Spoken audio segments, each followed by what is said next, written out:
dia, senhoras e senhores.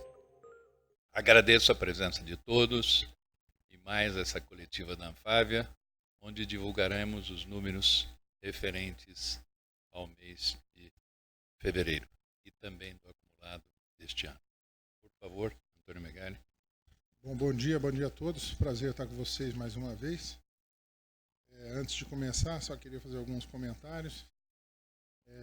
Primeira semana nós tivemos a perda de uma pessoa muito importante do setor, que foi o Randon, que infelizmente nos deixou, um grande empreendedor que deixou muitas lições para todo mundo do segmento, muita gente aprendeu muito com ele, então a perda é muito grande para o setor. O segundo ponto eu estou vendo poucas, mas tem algumas mulheres, nós estamos na Semana das Mulheres, queria parabenizar todas as presentes, o Dia das Mulheres está chegando, então, como não vamos estar, então parabéns para todas. E nós distribuímos aí a carta da Anfávia, alguns destaques, naturalmente, uma de nossas associadas, a GM, consolidou, mostrou a modernização da sua instalação fabril, os investimentos, confirmando os investimentos expressivos aqui na região, mostrando que mais uma das empresas que mostra a confiança no nosso país, né, o que é a tônica do setor. Um detalhe sobre a produção agrícola, a Agco inaugurou uma nova linha de fabricação em Ribeirão Preto, também interessante, uma expectativa de aumento substancial da produção, acho que vale o destaque. Uma data que é muito importante, nós estamos fazendo 15 anos da apresentação do veículo Flex, tecnologia desenvolvida no Brasil, é tão importante para a gente, quando a gente fala agora em questão de veículos híbridos, a Flex nos parece uma solução bastante interessante, e essa história começa antes disso, mas no mercado há 15 anos atrás já é uma consolidação dessa tecnologia, uma das inovações da engenharia automotiva nacional. E falando em coisas novas, a gente está apresentando agora a carta da Anfávia em modelo digital, que passa a estar disponível agora a partir desse mês e tem trazendo uma série de novidades. Convido vocês a visitarem, darem uma olhada, que é uma coisa mais dinâmica, mais em linha com os dias que estamos vivendo. Ok, dados os recados, agora a gente vai para os números. Licenciamento de 156.900 unidades, um número interessante, é uma queda de 13% em relação a janeiro, mas a gente tem que considerar que em fevereiro nós tivemos 4 dias úteis a menos do que janeiro. Então o número não é ruim, é um bom número, ele está 15,7% acima de fevereiro de 2017, mostra o crescimento desse ano. E se a gente considerar o emplacamento diário, nós tivemos uma média de emplacamento diário de 8.700 veículos aproximadamente, o que é um número bastante interessante. Já no começo do ano a gente está próximo da casa dos 9.000. E quando a gente vê o crescimento no bimestre, nós tivemos um crescimento de 19,5%, 338 mil unidades, não é um número muito grande, mas já é um número que mostra a recuperação da nossa indústria. Nós ainda estamos abaixo da média dos últimos 10 anos, que é de 443 mil unidades, mas, enfim, nós estamos na trajetória de crescimento, que é mais importante, né? Importante que a gente continue crescendo, importante que o mercado está realmente mostrando sinais de recuperação. E quando a gente fala na área de caminhões, nós tivemos um fevereiro bastante interessante, com 4.000 unidades, um crescimento de 54,6% em relação ao ano passado. No acumulado também de janeiro a fevereiro, nós temos aí 8.600 unidades, um crescimento importante. Para a gente, 4.000 emplacamentos em fevereiro é um número muito bom. Eu queria pedir para o Saltini, como representante da área de caminhões, que pudesse tecer alguns comentários sobre esse bom resultado. Bom dia. Como o Megali disse, o número é um número interessante, porque apesar dele ser um número menor do que janeiro, com 4 dias úteis a menos, de fato, se você considerar a média diária, a gente teve um crescimento de 8%, que mostra que a gente tem uma retomada aí do mercado de caminhões.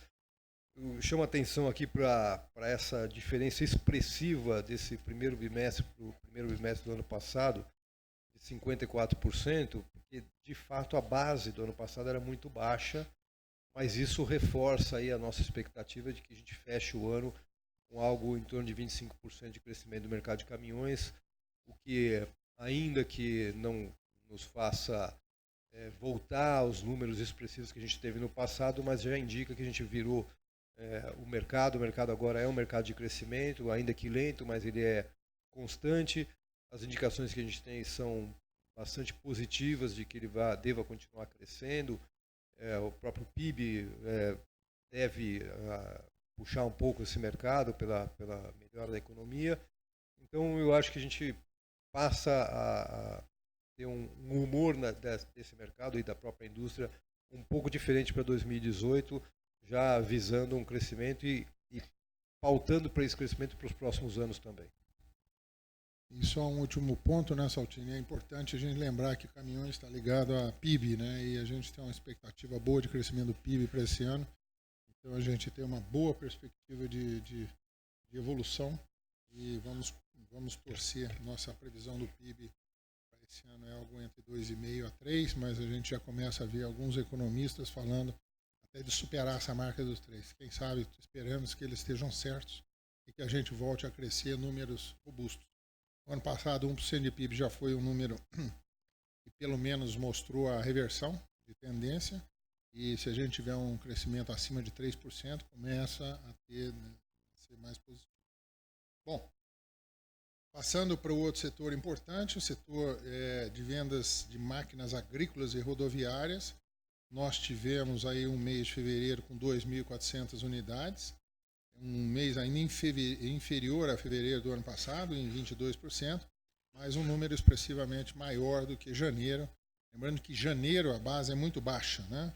Quando a gente olha do bimestre, ainda a gente tem um número baixo, na ordem de 4.000 unidades, mas a gente tem que olhar com um pouco mais de profundidade, que embora o número não seja muito alto, a gente tem boas perspectivas para esse ano, e para isso eu queria passar a palavra para o Alfredo Miguel, que pode dar mais alguns detalhes sobre o agro, né?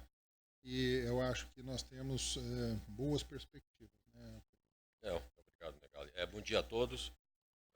De fato, o efeito dessa queda foi muito em função da paralisação do sistema do BNDES. Ele ficou trancado aí 14 dias sem que pudesse haver operações. Também, apenas em 12 de janeiro, que o BNDES alterou a sua carência do Modefrota de 12 para 14 meses. Também mencionamos isso anteriormente. Era uma dificuldade que o produtor tinha em planejar o pagamento do seu financiamento. Então houve uma insegurança aí no sentido de fazer novos financiamentos. E algo também interessante, que não está aqui no número das máquinas, é que muito dos produtores acabou plantando algodão, 150 mil hectares. E essas máquinas não refletem aqui nesses números. E essa mudança foi em função do preço muito positivo do algodão na época. Isso gera quase 1,3 milhões de toneladas no mercado, que não estão refletidas aqui. Então, como o Megali falou, a nossa perspectiva em relação ao setor agrícola é muito positiva. Nós vamos falar mais um pouco à frente, né, Megali, sobre as perspectivas e alguns dados mais consistentes para vocês. Esse ano a gente deve ter uma boa safra, né? Mesmo não sendo o recorde, a safra recorde, ela vai estar muito próxima disso, talvez. A gente às vezes vê algum comentário dizendo que a safra desse ano não vai ser igual ao do ano passado. Ok, mas se não for a melhor da história, vai ser a segunda melhor da história. É algo que a gente tem que comemorar e não ver negativamente. E comemorar é o próximo slide, que tem trazido sempre boas notícias para a gente, que é a questão da exportação de autoveículos. Nós tivemos um bom mês de fevereiro, com 66.300 unidades, um crescimento de 42,9%. Sempre janeiro é um número mais baixo, começo de ano, embarques e tudo mais, mas o número foi expressivo, veio no mesmo nível de fevereiro do ano passado, 66, 67 mil unidades, o mesmo padrão. E quando a gente olha o acumulado do bimestre, nós temos aí 112.700 unidades. Um crescimento de 7,2% em relação ao ano passado, e mais uma vez batemos o recorde histórico para o bimestre. Então, é um número muito positivo né, mostrando que a força das nossas exportações está aí. Vamos ter mais um bom ano, se a gente não tiver nenhum imprevisto, nós realmente vamos bater o recorde histórico de exportação, né? Acho que os acordos comerciais que estão evoluindo, eles têm nos ajudado a consolidar essa posição e as empresas cada vez mais buscando esses mercados e os mercados reagindo positivamente. São números muito bons. Se a gente olha a média histórica dos últimos 10 anos, a média dos últimos 10 anos, vamos dizer, para o bimestre, o número é de 68.600 unidades e esse ano nós estamos com 112.700. Um número realmente a se comemorar, né? Nossos carros estão cada vez mais ocupando as ruas aí, principalmente dos países latino-americanos, e também agora temos muitas negociações com outras regiões do mundo. A gente espera que essa exportação ela continue crescendo. Quando a gente fala em exportação de máquinas agrícolas, aqui sim, a gente teve um crescimento importante, tanto em relação a janeiro desse ano, quanto a fevereiro do ano passado. 982 unidades, um crescimento de 26,7% versus janeiro e 32,2% versus fevereiro do ano passado. No acumulado, nós tivemos um crescimento substancial, 50,6% de crescimento no bimestre, 1.757 unidades, um bom número. Depois eu passo para você das previsões. Bom, exportação de autoveículos e máquinas agrícolas em valor. Outro gráfico, outra slide a comemorar. Nós tivemos em fevereiro 1.480 bilhões de exportações registradas no mês de fevereiro. É o melhor fevereiro da história, em valor. O melhor fevereiro da história. Fevereiro versus fevereiro, um crescimento de 23,7%. Em fevereiro versus janeiro, um crescimento de 43,1%. Melhor fevereiro da história.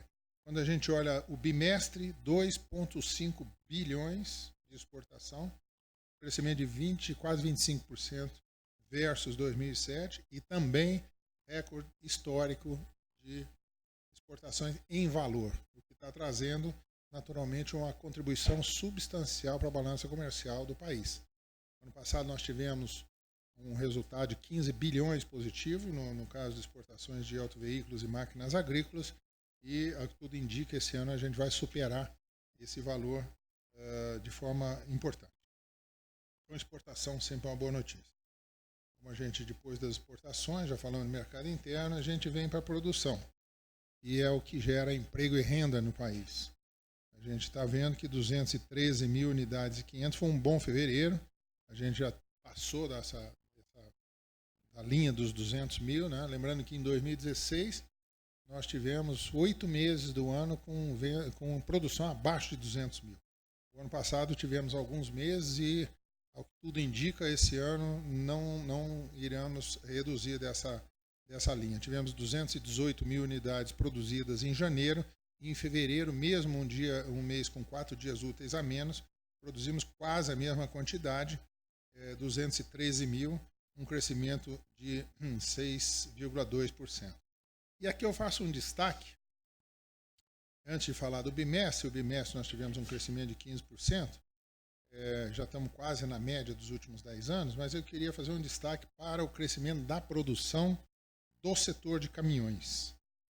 Enquanto a variação de fevereiro a janeiro foi de menos 2,1%, como vocês podem ver, no setor de caminhões o crescimento foi de 15,8%.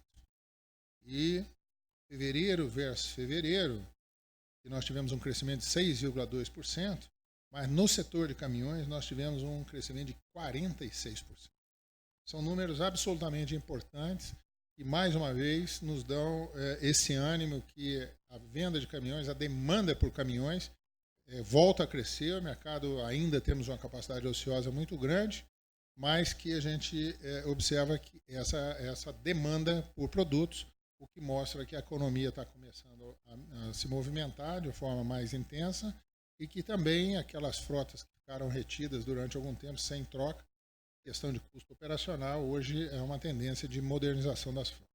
Não sei se você quer acrescentar alguma coisa nos caminhões, Saltini, pela produção, mas eu acho que o número é bastante positivo e merece ser comemorado. Não, só me permite complementar que o ônibus também teve uma produção 8% maior. Muito bom. Quer dizer, o que mostra que esses segmentos estão, de fato, num caminho de recuperação e que é bom porque todos eles têm impacto direto aí no dia a dia das pessoas em relação a frete, como você colocou, de custo operacional ou de tarifa. Então, esse início de uma retomada permite, de fato, que a gente preveja para o futuro alguma coisa um pouco melhor. Bom, produção de máquinas agrícolas e rodoviárias, tivemos aí 3.900 unidades, um crescimento em relação a janeiro importante, 43,6%, ainda um pouco abaixo do ano passado, lembrando que o ano passado nós tivemos um início de ano importante na questão de produção de máquinas agrícolas, que a gente vinha daquela safra extraordinária, mas quando a gente olha o bimestre, nós estamos alinhados com o ano passado, um pequeno crescimento de 1%, 1,4%, mas ainda abaixo da média dos últimos 10 anos. Estoque de veículos, sem grandes comentários, estamos no mesmo nível do mês anterior, 41 dias de estoque, ainda um pouquinho acima do que a gente acha o ideal, mas é normal porque normalmente março é o mês que a gente começa a trazer um número de vendas um pouco maior, passando janeiro e fevereiro, que são meses de sazonalidade baixa, né? Então é importante que a gente comece com um número razoável de estoque. Tenho certeza que as vendas de março serão positivas. Os primeiros dias já estão mostrando bons números. Em relação a emprego, no setor, tivemos uma pequena, praticamente estável, uma pequena variação. Muito pouco, significa que a gente gradualmente vem, a conta-gotas, a gente vem melhorando um pouquinho a situação. A gente sempre apresenta o número de layoffs e PPEs, né, pessoas. No mês de janeiro, nós tínhamos 1.721 pessoas ao todo em layoff ou PPE, sendo 785 em layoff e 936 em PPE. Para o mês de fevereiro, o número de PPE é o mesmo, mas o número de layoff caiu para 498 pessoas em regime de layoff. Ou seja, totalizando os dois regimes, nós temos 1.434 pessoas nesses dois regimes. Praticamente 300 pessoas a menos do que a gente tinha no mês anterior. Significa que, gradualmente, à medida que as fábricas estão retomando sua produção, uma ou outra vai aumentando um turno a mais, vão trazendo as pessoas que estavam em layoff, então o resultado é positivo. E no último gráfico que a gente tem, na última tabela, nós temos as previsões. Nós vamos permanecer ainda com as previsões para a parte de automóveis e caminhões. Nós estamos aí com uma previsão de aumento de mercado de 11,7%, de exportação 5%, né, chegando a 800 mil unidades, e a produção é um crescimento de 13,2%, passando dos 3 milhões de unidades, 3 milhões e 55. Mas quando eu falo do setor agrícola, aqui a gente está vendo claramente que as vendas internas, embora ainda os números ainda são do começo do ano, mas a gente tem um viés positivo de vendas internas. A gente projetou 3,7%, mas os indicadores estão vindo com viés positivo. A gente acha que brevemente nós vamos ter que ajustar esses números, essas previsões para cima. E eu queria pedir para o Alfredo Miguel que ele pudesse pontuar um pouco isso, porque que nós temos uma grande confiança que esse número será alterado positivamente. Alfredo, por favor. Obrigado. De fato, o viés é de alta. Né? Nós estamos vendo o preço das commodities também positivas, né? em alta. Muito também em função da seca que está ocorrendo na Argentina. Há também uma perspectiva de que haja algum problema climático nos Estados Unidos. Está começando a enxergar isso de uma forma mais clara, o que tende a manter esses preços em alta. O índice de confiança do setor também extremamente positivo, um dos maiores, o que mais cresceu agora durante esse período. Então, e isso também refere-se ao último trimestre, ou seja, anterior, sendo que no momento atual o otimismo ainda é maior do que o último que nós estamos, que está sendo publicado, né? Então, muito positivo. O crédito rural se nós verificarmos a comparação interanual, cresceu 24%, que é extremamente positivo. De janeiro a fevereiro cresceu 15%. Também há uma segurança e cria uma expectativa muito positiva ao produtor, quando você verifica que o ministro da Agricultura, agora no próximo dia 27, ele anunciará um plano de macrologística para o Brasil. Então, isso todos sabem o quanto difícil para o Brasil a questão da infraestrutura é, e também para o setor agrícola, que vê dificuldades em escoar sua produção. Então, um anúncio como este, esperamos uma execução muito rápida, até porque o anúncio que vai ser feito existe aí dentro de um plano, reflete um plano da Embrapa, de 5 anos, de 10, de 15. Então esperamos que, se um plano de 5 anos for executado muito rapidamente, talvez a gente consiga aí levar parte dessa produção que está bastante concentrada nos portos de Santos e Paranaguá, possa ser desviado para o norte do país, pelo menos 40%. Então isso é extremamente positivo para o setor agrícola, para os outros setores também, caminhões e automóveis, e para o Brasil, né? Então, isso cria uma confiança adicional. Também temos expectativa de ter recursos suficientes nos programas do governo, notadamente o Moderfrota, para até o final do ano safra atual. Para o próximo ano safra, pensando em ano calendário, esperamos também que, de acordo com o anúncio do Ministério da Agricultura, alguma entrevista, de que haja a manutenção da cobertura do financiamento em 90%. Fala-se em reduzir a taxa de juros, uma vez que Selic hoje teve uma redução muito grande. Então, espera-se que o plano safra seguinte continue com bastante atrativo ao produtor, o que fará com que ele faça investimento em bens de capital. Então, a nossa perspectiva durante o final deste ano safra e o início do próximo é extremamente positiva. Creio que na próxima coletiva, ou aqui a poucos meses, não é, Megali, a gente consiga já ver esses números refletidos aqui na nossa estatística.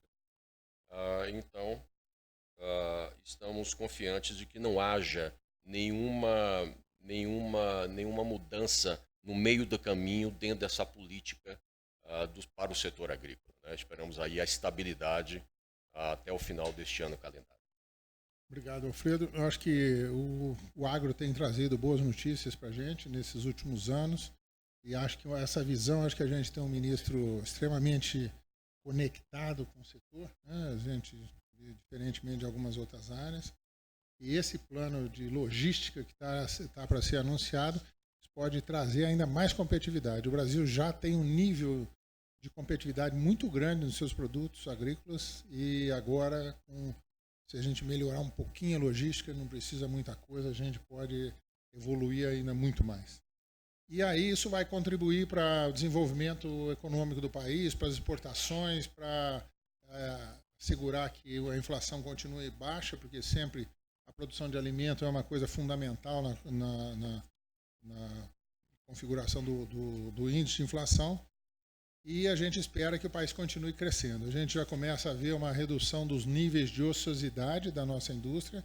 Na nossa projeção para esse ano, com esses 3 milhões e 55 mil unidades, a gente já está prevendo um nível de ociosidade de 39%. Um pouquinho abaixo dos 40%, lembrando que a gente chegou a 50%, e de caminhões a gente está prevendo um nível de ociosidade a 71%, ainda bastante elevado, mas inferior ao nível de 80% que a gente tinha. Então, acho que o ano começou relativamente bem, são números, um crescimento importante, não explosivo, mas um crescimento importante, e que a gente espera que ele continue assim nos próximos meses, e que nenhum fator externo venha para atrapalhar o crescimento. Já acha que a economia está um pouco descolada da política, e assim a gente espera que continue ao longo desse ano. Bom, basicamente esses dados que a gente tinha. Agora vamos abrir para perguntas. Por favor, identifiquem nome e órgão. Bom dia a todas e todos. Paulo França, editor da Agência Internacional de Notícias. Eu gostaria de saber qual a perspectiva para o emprego? Se há possibilidade de aumento de vagas para executivos, profissionais e operários? E também o impacto da revolução na indústria 4.0, se isso vai gerar desemprego. Obrigado. Bom, o que a gente está vendo é que o emprego ele está vindo de forma, assim, vamos dizer, pontual, né? Ele não está tendo um crescimento expressivo. A gente vê que os grandes movimentos de geração de emprego, elas vêm justamente quando as empresas aumentam de um turno para outro. Obviamente, durante esse tempo que nós passamos de bastante dificuldade, houve um esforço extraordinário para melhor utilização dos seus quadros.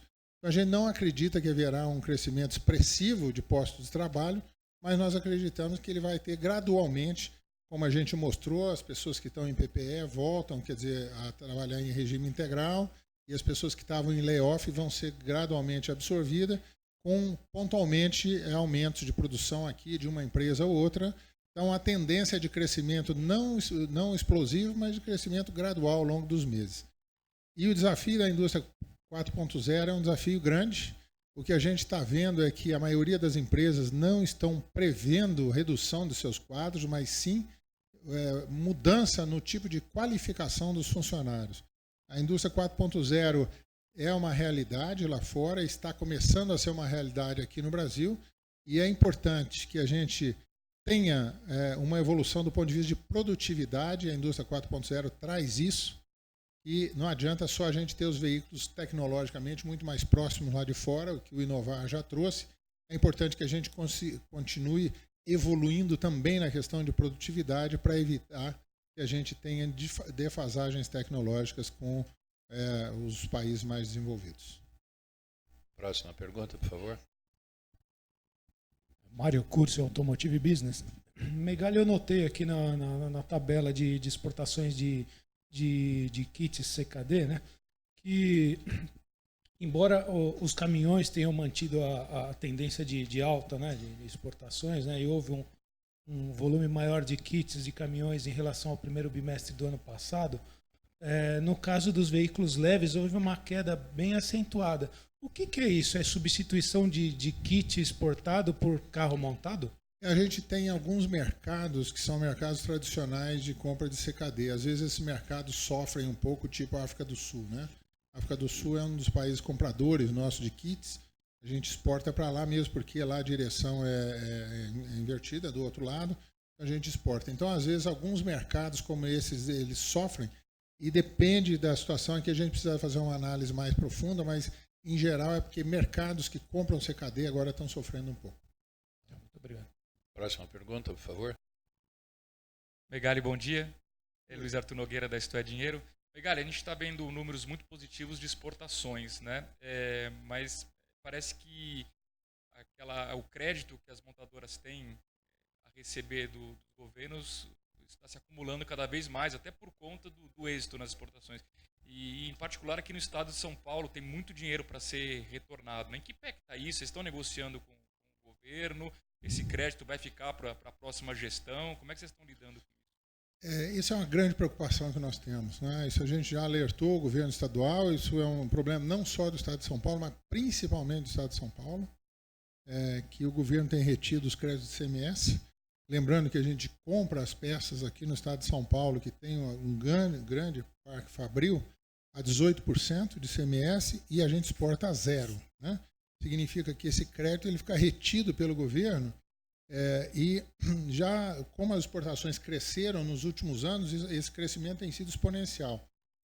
O valor é muito expressivo, a gente não tem a totalidade, mas sabe das empresas que são valores importantes, e o que mais nos preocupa nisso é o seguinte: uma vez que o governo não tem devolvido na mesma proporção que você gera créditos, isso aí chega uma hora, as nossas empresas vão ter que escriturar esse valor. Ou seja, nós vamos ter que colocar isso como prejuízo. Então, o que acontece é o seguinte: a hora que você tiver que escriturar esse valor, isso aí entra nas empresas praticamente como prejuízo, né? O que significa que você precisa reavaliar a equação de exportação. E essa é a nossa preocupação, que isso pode ter um resultado negativo. Significa que ele vai entrar, você imagina, você ter 18% de impacto na tua operação, você pode transformar até um resultado positivo em negativo de exportação, que pode rever, vamos dizer assim, a vontade de exportar das empresas. A gente já alertou isso para o Estado, temos tido algumas reuniões com o secretário de Fazenda, a gente espera que haja uma sensibilidade. E principalmente num ano eleitoral, a nossa preocupação aumenta, porque há uma tendência de um deixar para o outro esse abacaxi. Então nós temos falado, já tivemos com o governador, já apresentamos o problema, tivemos já mais de uma vez com o secretário de Fazenda e nós esperamos que o Estado de São Paulo encontre uma solução. Me parece que não é só o problema da devolução dos créditos, o que é importante, porque, afinal de contas, esse crédito pertence às empresas, né? Está, vamos dizer, em mãos erradas hoje.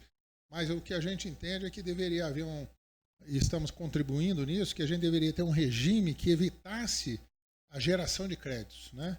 Ou que minimizasse essa geração de créditos para evitar. Isso é um problema, né? O governo, uma hora, vai ter que devolver esse recurso que pertence às empresas. E, naturalmente, numa situação complexa do ponto de vista fiscal, que não é só do país, mas também dos estados, isso complica. E a hora que as empresas tiverem que escriturar esse valor, eu temo que nós podemos ter um risco nas exportações. E vai trocar o governador, né? Isso pode ser bom, pode ser ruim? Não sei, nós já falamos com o próximo também. Também. Então, nós esperamos que a gente tenha conseguido sensibilizá-los. A gente sabe que o valor é importante, o que precisa é que o governo mostre uma vontade de realmente devolver os créditos e, como eu falei, a gente precisa encontrar alternativas para a utilização desse crédito e a minimização da geração de créditos, né? Eu acho que isso é um problema estrutural que nós temos. A gente quer continuar exportando, há um esforço muito grande das empresas para exportar e, de repente, a gente ser prejudicado nas exportações por uma questão de acúmulo de crédito, não me parece a melhor alternativa. Acho que todos juntos temos que trabalhar para o Brasil produzir mais, gerar mais emprego, para a gente avançar nesses mercados e nada que prejudique a exportação deve ser considerado. Teria pelo menos uma ordem de grandeza, mas a gente está falando de centenas de milhões de reais? Nós estamos falando de alguns bilhões. Bilhões. Tá? E só para ter uma ideia, estamos falando de crédito do ano passado? Ao longo dos períodos anteriores.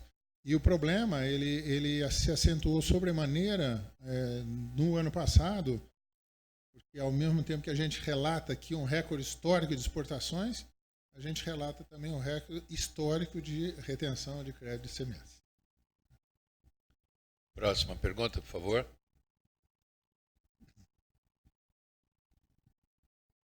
Oi, Megali. Só continuando nesse tema da exportação, você pode detalhar como é que ficaram os mercados?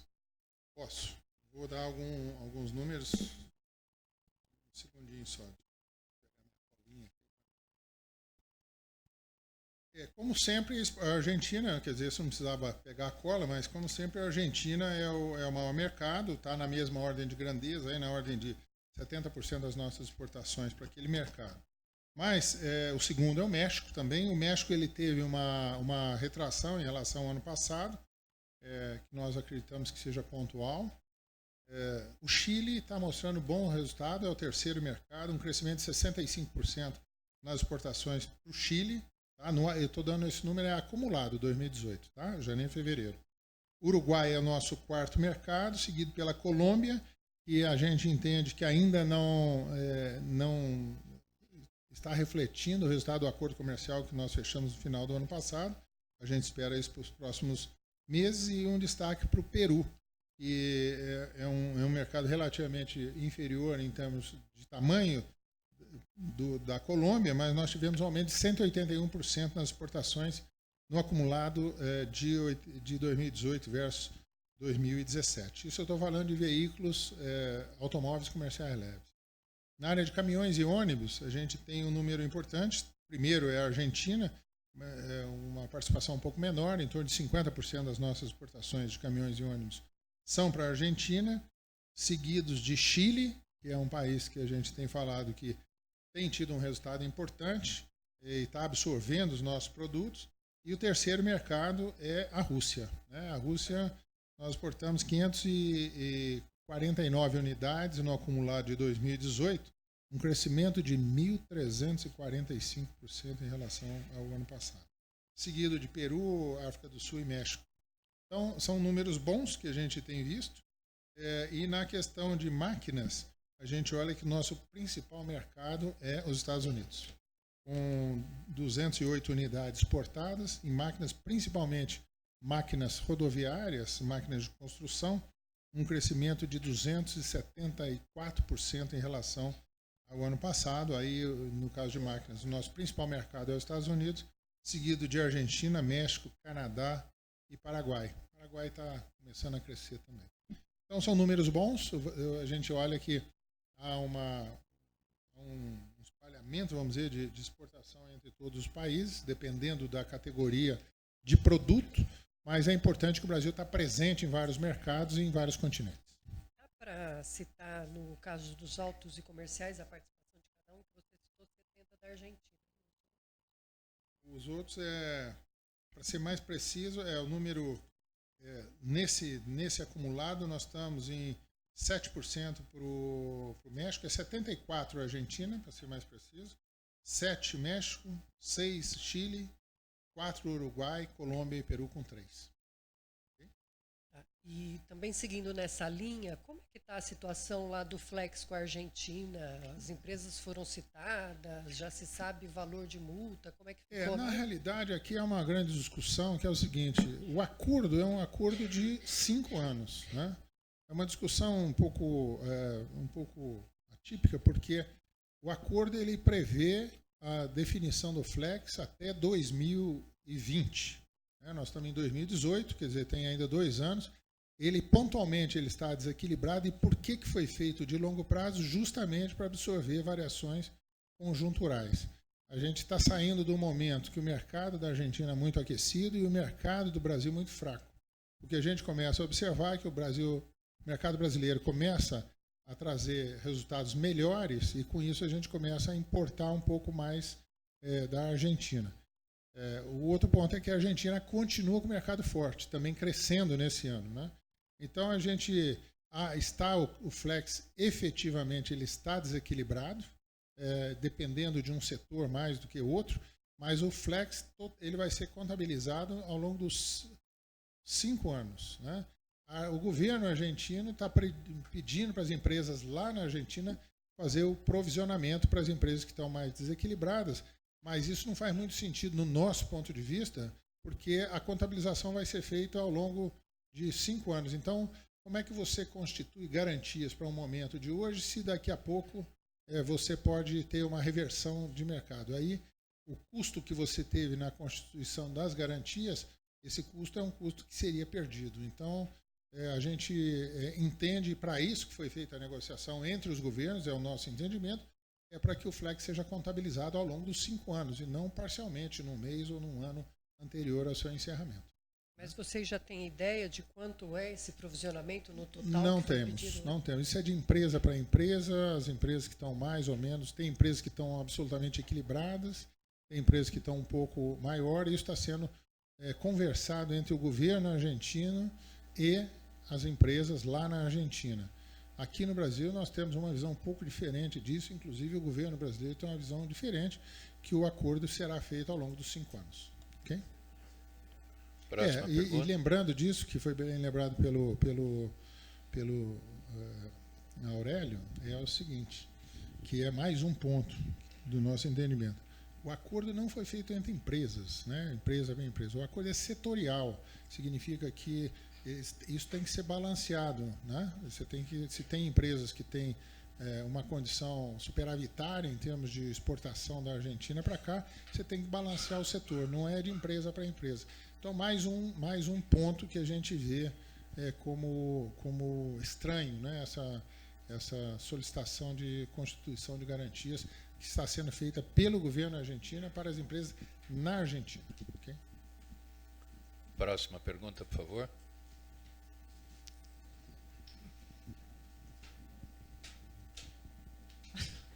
Oi, bom dia, Megali. A gente tem ouvido de alguns presidentes, dirigentes montadoras, a preocupação em relação à eventual falta de peças que venha prejudicar a estimativa de produção de vocês, né? Ontem, no evento da Autodata, o presidente do Sindipeças contestou essas informações, disse que o setor tem se preparou tanto quanto a indústria automobilística. Mas a gente vê que nas faixas mais baixas, Tier 1, tal, como vocês chamam, não, Tier 3, né? A situação está um pouco mais complicada, muitos deles estão descapitalizados e tal. Eu queria saber a sua opinião, né? Como que a entidade recebe essas preocupações aí dos associados e como você vê que isso pode realmente prejudicar o setor. Ontem a gente teve a oportunidade de conversar bastante com o presidente do Sindipeças, e a gente observa que ele não é uma coisa, conforme ele falou, não é uma coisa sistêmica. Pode ser que uma empresa ou outra esteja enfrentando uma dificuldade pontual. Obviamente, quando você tem um movimento de crescimento depois de uma recessão muito forte que a gente teve, algumas empresas, às vezes, elas estão menos capitalizadas para fazer o investimento necessário para um crescimento de mercado mais acelerado. Mas o nosso entendimento é que isso é uma coisa pontual e gradualmente está sendo solucionado caso a caso. A gente não vê como uma questão sistêmica também, né? E muito baseado nas informações que, na minha opinião, são informações positivas que o Sindipeças está trazendo, e que a gente espera que gradualmente as empresas vão melhorando a situação. Um dado importante que foi dado ontem é que a ociosidade dentro do setor de peças está caindo bastante, né? Ainda há uma ociosidade na ordem de 30%, mas a gente lembra que sempre um pouco de ociosidade é importante para absorver variações momentâneas. Então, ele já está entrando numa faixa onde a gente vê que as empresas voltam a se capitalizar, voltam a ter condição de investir. Então, a gente espera que esse movimento, que pode ser uma coisa pontual de uma ou outra empresa, que gradualmente isso se normalize, porque eu tenho certeza que esse ano, nos próximos meses, nós vamos ver números maiores de mercado e é importante que todo mundo esteja preparado para atender essas demandas. Né? Megali, eu estou aqui, Kleber. Bom, os consórcios, tudo Cadê bem, você? né? Cadê você? Estou aqui, estou aqui. Os consórcios tudo bem. Tá. Agora, eu teria duas perguntas. Uma vez que nós temos uma revista na área de siderurgia, nós sabemos agora que o presidente dos Estados Unidos taxou exatamente o aço em 25%, isso vai pegar muito o Brasil. Nós já sabemos também que já teve um embate muito forte entre as siderúrgicas e entre as empresas automobilísticas, falando exatamente, principalmente as indústrias automobilísticas, que o aumento do carro era referente ao aço. Isso já se passou, está tranquilo, tudo.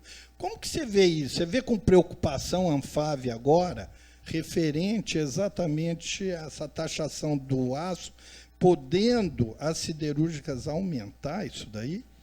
A gente vê com muita preocupação, sim.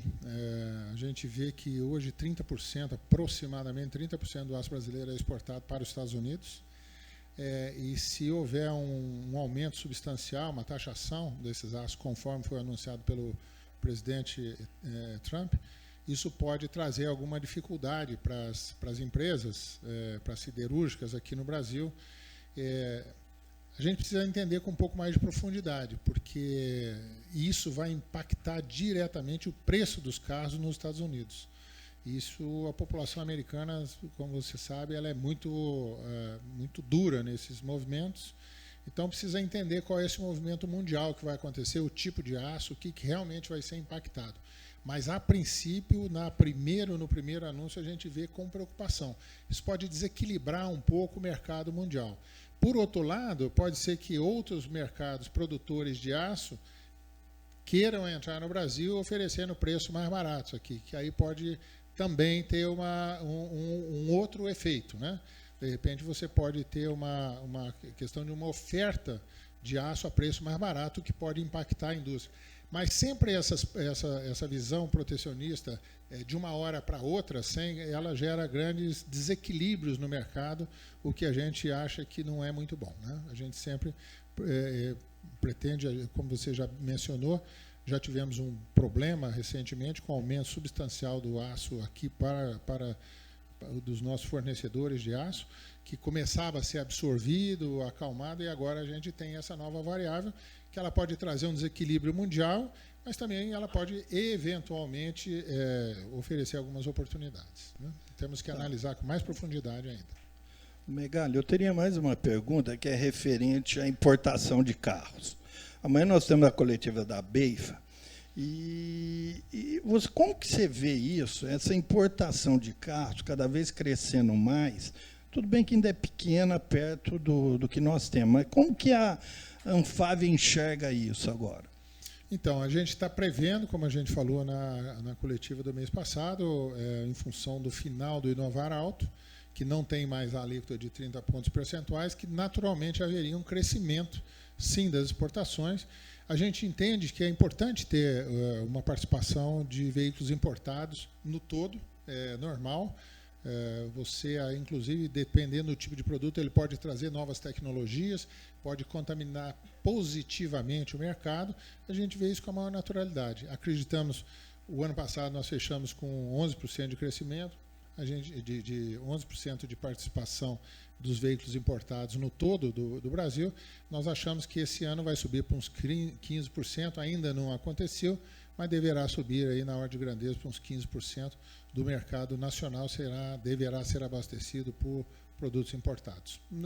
A gente vê isso com muita naturalidade. Okay?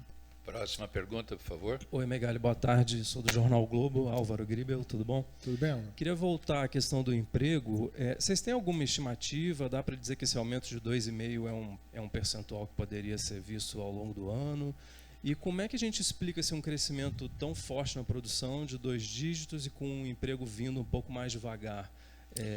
E a última pergunta, como é que a reforma trabalhista entra nessa equação? Ajuda, não ajuda? Como é que a reforma trabalhista, eu vou começar pelo fim. Na nossa visão, a reforma trabalhista é muito importante. O número de ações começa a cair dentro das empresas, significa que a gente começa a ter um pouco mais de segurança jurídica, então a gente vê positivamente essa reforma trabalhista. É importante lembrar que o nosso setor é um setor que tem uma tradição de relação com os sindicatos muito forte, né? A parte sindical no Brasil basicamente começou dentro do nosso setor e hoje as relações são muito maduras. Então, obviamente, o que a gente vê como muito positivo é que as decisões tomadas entre empresas e sindicatos elas tenham uma validade até sobre a legislação, que é muito, muito importante. A questão de emprego, primeiro que houve um esforço muito grande das nossas empresas para a manutenção dos empregos, mesmo com o mercado muito baixo nos últimos anos. E a razão é muito simples, a gente já falou muitas vezes disso, a questão de treinamento é absolutamente fundamental. A gente sabia que o mercado uma hora ia retomar e não adianta você dispensar os funcionários, porque na hora de retomada é muito complexo. Você tem que contratar, treinar, isso demora muito tempo. Então, houve um grande esforço para a manutenção dos postos de trabalho, naturalmente com uma ou outra reacomodação aqui e ali. Agora que o mercado está vindo, o que nós estamos fazendo é aumentando a velocidade das linhas, e com os funcionários lá eles têm condição de fazer. O que a gente vê de vez em quando, pontualmente, um aumento de postos de trabalho é quando uma empresa resolve trabalhar um turno a mais. Aí que você vê os grandes pulos, né, os grandes saltos. Se ela vai trabalhar num turno a mais, dependendo da empresa, ela pode contratar 500, 600, até 1.000 funcionários. Então, quando a gente vê esses números que a gente apresentou de crescimento, foi porque algumas empresas passaram de trabalhar de 1 para 2 turnos ou de 2 para 3 turnos. É isso que a gente vê. E a gente acredita que hoje vai haver um grande esforço para a otimização da mão de obra. Então, a gente não vê um crescimento, conforme a gente já respondeu, a gente não vê um crescimento assim fortíssimo de postos de trabalho, e sim uma reacomodação de utilização, melhoria de produtividade, e dá para acelerar um pouco a linha de produção, você consegue ainda crescer. Só vamos ver saltos maiores se o mercado realmente ele crescer de uma forma desproporcional ao que a gente está prevendo. Okay? Tem projeção? 2,5% é um percentual bom? Tem projeção para emprego? Perdão? Tem projeção para emprego esse ano, esse percentual de 2,5% que foi no primeiro bimestre, acho que é razoável? Nós achamos que nós vamos ter, trazendo pontualmente, aí, eu não tenho uma projeção para o final do ano, mesmo porque, pela nossa projeção de mercado, que é esse aumento de 11,7%, a gente acredita que não terá um impacto muito, muito forte. Talvez algum crescimento nessa ordem de grandeza até o final do ano. Ok? Próxima pergunta, por favor. André, da Agência Estado. Megali, eu vi que o crescimento da exportação em valores foi de 23,7% em fevereiro contra fevereiro. Mas em unidades a gente teve uma queda de 1,7%, né? Praticamente estável, vamos dizer assim. Houve alguma alteração significativa do mix? Então, você poderia... Você vê, por exemplo, aqui a gente não tem, porque a gente tem um resultado fechado, precisa dar uma olhada, mas normalmente isso... Primeiro que há um aumento natural de preço ao longo dos anos para recuperar a inflação em dólar, por exemplo. Segundo que há uma questão de mix. A gente vê que caminhões exportados, por exemplo, para mercados, como a gente falou, por exemplo, se a gente comparar mercados, são caminhões pesados que estão sendo exportados para a Rússia, um número expressivo, né? Máquinas agrícolas e rodoviárias, principalmente, que têm um valor agregado muito, muito alto. Então, essa combinação que tem feito esse valor subir. Então, você tem uma questão do preço em dólar, da inflação em dólar, somado à variação de mix, está trazendo resultado bastante positivo, né, que vai nos ajudar na balança comercial do país. Okay? Próxima pergunta. Megali, em relação a essa questão do ICMS, pode haver uma judicialização se o governo demorar muito em repor? Pode. De empresa, isso é uma decisão de cada empresa, mas a gente sabe que uma hora pode acontecer alguma coisa. Acho que não a curto prazo, mas se o problema não for equacionado, a médio prazo pode haver. Porque, afinal de contas, são recursos das empresas que estão retidos na mão do governo. E como a gente sabe, tem falado, as empresas ainda têm apresentado resultado negativo. Você imagina uma empresa que tem um resultado negativo operacional e tem uma quantidade de recursos retidos na mão do governo. É uma situação bastante complexa, né? Então, eu vejo que há esse risco, sim, não a curto prazo, mas a médio prazo, se não for encontrada uma solução, sim, eu vejo essa possibilidade. Próxima pergunta. Hélio Oliveira, da revista Imbus Transporte. Eu gostaria de me dirigir ao Saltini. Aqui no estado de São Paulo, a Artesp, que é a Agência Reguladora de Transporte, está preparando uma grande licitação para as empresas rodoviárias. Aqui, a maior cidade do país, que é São Paulo, também está se preparando para uma grande licitação. E eu gostaria de saber da Anfávia, né? Qual é a posição dela em relação a isso? Pode vir a afetar a produção? Pode vir... Enfim, o que a Anfávia vê essas grandes reestruturações que o transporte por ônibus vai sofrer? Talvez no rodoviário eu te diria que é bastante positivo. Aliás, o rodoviário tem, esse ano, ele está significativamente melhor, né? Então, está expressivo o aumento nos ônibus rodoviários. A licitação de São Paulo era uma licitação que, a rigor, mexe muito com o transporte público e que pode, de fato, afetar o tamanho da frota. Pode, de fato, afetar o tamanho da frota. Então, a gente poderia dizer o seguinte: a prefeitura tende a reduzir o número de linhas. Se fala em linhas que são hoje mais curtas, de você deixar de existir, trabalhar com linhas um pouco distâncias diferentes. As muito longas também deixar de existir, porque isso tem efeito danoso para o motorista, né? Então, você reformular o transporte de uma forma que seja mais adequada. Foi feita uma consulta pública, então imagino que tenha N manifestações. E a SP Trans vai ter que traçar um plano agora. Mas, a rigor, diria assim, ainda que você tenha essa movimentação, nós temos uma população bastante significativa para ser transportada em São Paulo, né? Acho que eu vou te falar o dado que eu tenho de cabeça, não sei se exatamente esse dado é o correto hoje, mas é algo como 11 milhões de pessoas transportadas por dia, das quais praticamente 8 milhões ou 7 milhões e meio por meio rodoviário. Estou excluindo aí o metrô, o CPTM. Então, ainda assim, a quantidade de veículos que você vai precisar ela é significativa. O que para nós é importante é que, de fato, o poder público continue trabalhando no sentido de oferecer para a população um transporte de melhor qualidade. A gente passou os últimos meses com frota de São Paulo com idade superior àquilo que seria permitido por lei, exatamente porque a licitação não foi feita. E isso traz dois impactos muito fortes. O primeiro é para a população, que é o mais grave, porque ela tem um produto já mais antigo. E o segundo é para o próprio operador, porque o custo operacional dele aumenta.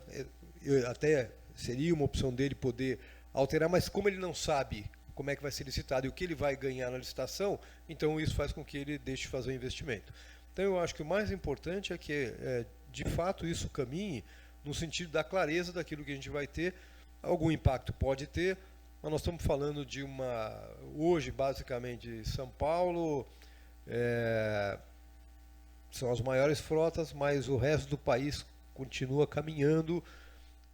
Nós temos aí, só de transporte urbano, uma frota de mais de 100 mil unidades, então, consomado todo o país. Então, o impacto talvez não seja tão relevante sobre esse aspecto. Muito mais importante é o aspecto de atendimento da população, no sentido de oferecer melhor qualidade de transporte, que ele não fique tanto tempo esperando, que ele possa chegar mais rápido ao seu destino, ou seja, que você consiga dar fluidez para esse produto, essa oferta de serviço, né, que é o transporte para ele. Então, eu acho assim, a gente acompanha com muita atenção para saber exatamente como é que a gente pode contribuir, como é que a gente pode atender o nosso cliente, no sentido dele fazer o melhor negócio. Próxima pergunta, por favor. Boa tarde. Ávila, da revista Mercado Automotivo. Megali, agora uma situação de comportamento. Tem sido noticiado que aqui no estado de São Paulo a queda da emissão de novas CNHs já atinge 20% a 25%. Em alguns lugares chega a 30%, 40% isso. De que forma isso está sendo observada pela Anfávia, pelos fabricantes, que pode vir a afetar a produção ou o comportamento de tudo isso?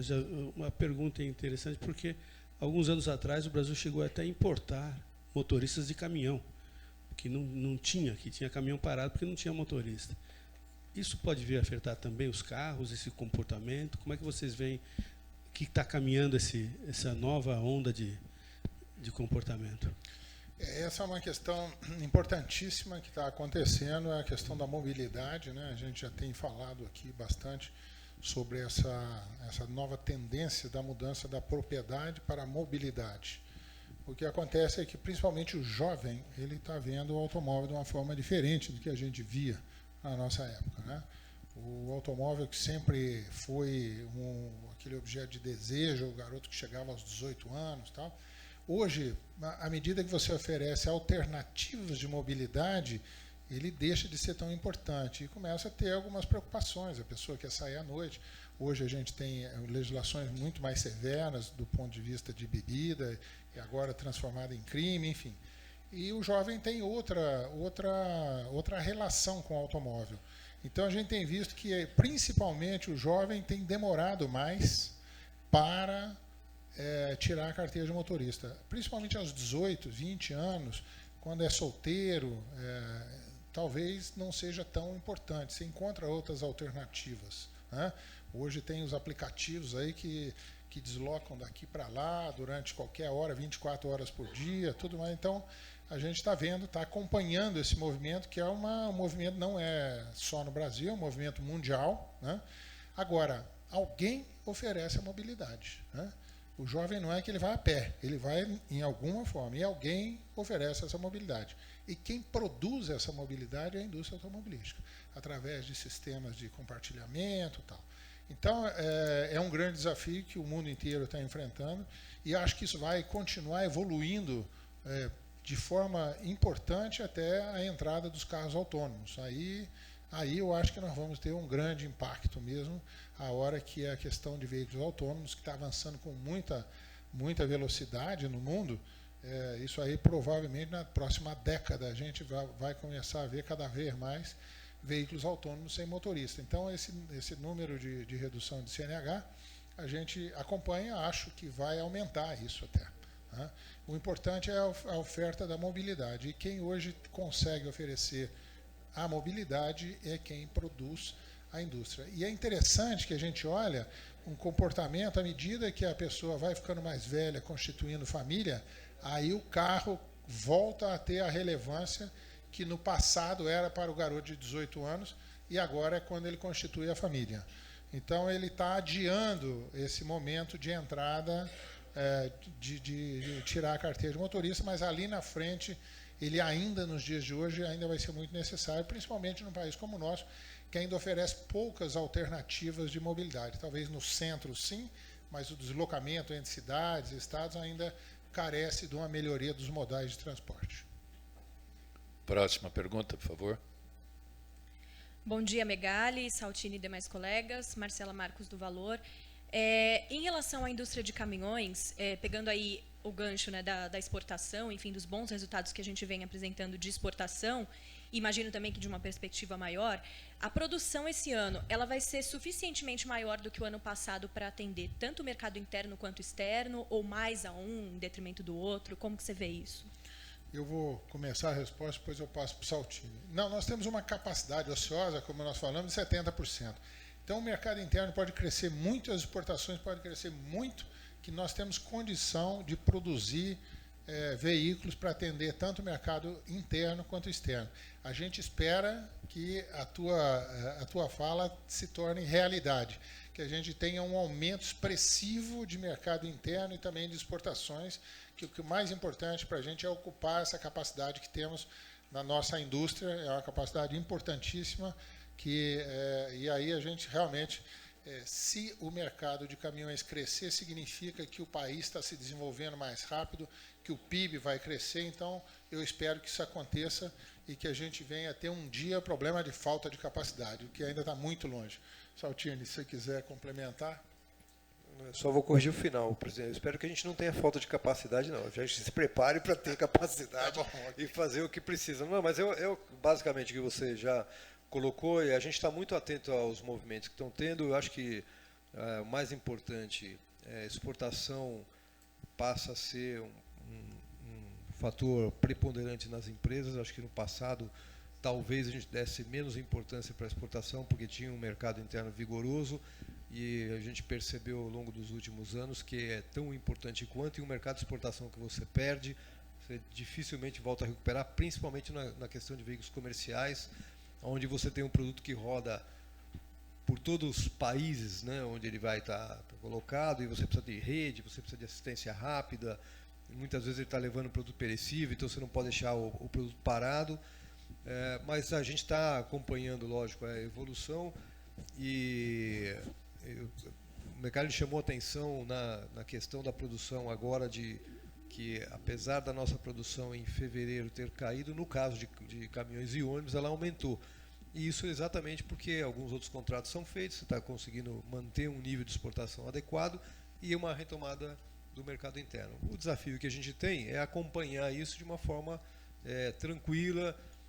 Se foi falado aqui de emprego, em um determinado momento, se você precisar de mais mão de obra, você vai atrás de mão de obra, com tempo para poder treinar, adequar e colocar lá. Eu acho que o importante é que a gente consiga passar por esse crescimento de uma forma muito tranquila, e isso é o que está acontecendo hoje. Eu acho que a gente está bem posicionado para continuar fazendo isso, e como eu falei, eu espero que a gente não tenha falta de capacidade. A gente tem gente muito ansiosa, mas eu espero que a gente não tenha, que a gente se prepare, inclusive, para um crescimento desse tipo, e eu espero que os números que você imagina, um aumento expressivo, eles de fato aconteçam para a gente poder atender o mercado dessa forma. A última pergunta, por favor. Bom dia a todos. Chico da Boleia, da plataforma multimídia de comunicação Chico da Boleia. São duas perguntas, aí alguém vê quem pode responder. Uma, a gente tem a impressão e uma realidade que a economia começa a descolar da política de maneira tímida, mas começa. Só que nós temos no segundo semestre eleições. Como é que a Anfávia avalia essas eleições que vão acontecer no segundo semestre? E segundo ponto, e qual que é o posicionamento da Anfávia com relação ao marco regulatório do transporte que está sendo discutido no Congresso. Eu falo a primeira, você fala a segunda, tá bom, Saltini? Bom, a gente realmente tem visto que a política ela está se descolando, vamos dizer, da economia, ou a economia se descolando da política, melhor. E a gente espera que assim continue ao longo do ano. A gente tem indicadores muito bons. Hoje nós temos inflação baixa, nós temos taxa de juros mais baixa, nós temos gradualmente a retomada dos empregos de uma forma importante no país. Os números têm vindo positivos ao longo dos meses e com isso traz mais confiança ao consumidor. Traz mais confiança também ao investidor, investimentos estão sendo anunciados. Então, o país, eu acho que o Brasil não tem uma vocação de país para ficar em recessão por muito tempo. Tivemos uma recessão enorme por 2 anos, uma coisa praticamente inédita na nossa história, e a gente espera que esse crescimento venha de uma forma natural. Acho que até a própria população cansou desse momento de recessão, então a gente entende que mesmo num quadro difícil, que é um quadro de ano eleitoral, a gente acredita que o país vai continuar crescendo de forma importante. Acho que a previsão de todos os agentes econômicos estão colocando aí, e que a gente concorda na ordem de 2 a 3% de PIB, já mostra um crescimento substancial em relação ao ano passado, e a gente, apesar das eleições, a gente acha que esses números são firmes.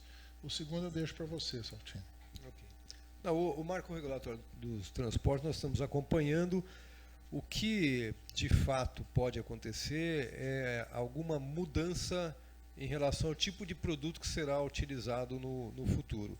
Isso pode, há algumas discussões lá que pode movimentar uma migração de produto de uma categoria para outra, e é esse o cuidado que a gente está tendo no acompanhamento da matéria lá, porque isso pode mudar até algumas forças de mercado e produto que a gente coloca lá. Então, o cuidado que a gente está tendo é de acompanhar essa discussão de perto, para que não sejamos pegos de surpresa, que não haja nenhum absurdo. A gente tem conversado muito com a CNT também, no sentido de trabalhar conjuntamente, exatamente para nos cercar de todo cuidado, para que não seja feito nada que mude substancialmente, ou que se mude positivamente, para que a gente consiga melhorar a eficiência logística que a gente tem, e melhorar os custos operacionais para o operador. Essa é a ideia. Senhores, senhoras, agradeço a presença nesta coletiva e convido a todos para o almoço, onde teremos o famoso 1000 folhas. Pessoal, muito obrigado aí, bom almoço para todos. Qualquer pergunta a mais, a gente vai estar à disposição.